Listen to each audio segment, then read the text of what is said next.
Good day guys, welcome to the Best Online Tutorials channel. In this video, I'll show you a handy trick to optimize your Windows 11 startup by disabling high impact background apps.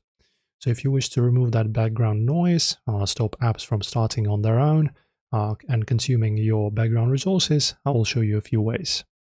So the very first native way I recommend, just go ahead and open up your start menu and then just type in, as you can see, startup apps. You can just type in start, it will find this setting for you. And then go here into this system setting section. And in here, guys, as you can see, I've already done this same thing by myself. So I don't use Xbox much, turn it off. I don't use Slack much, turn it off. I don't use the command palette, as you can see, PC Manager. So the things that you don't use, just go ahead and untick them so that it's not set to on with this blue outline and this blue shining button, but it's just turned off. And this will make sure that when you start your system, these kind of resource hogs do not eat your resources, your CPU cycles and all that stuff, your RAM, and your PC just works faster. Right, and then the second fix, you need to open up your task manager.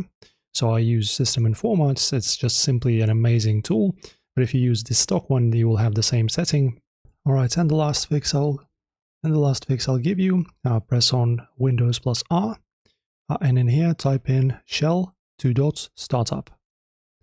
And go here, and as you can see, I only have one single application in here that I have manually added so that it starts automatically when I boot up my computer. If you don't want anything particular to start with your system login, just delete this ink. It's pretty much just a shortcut.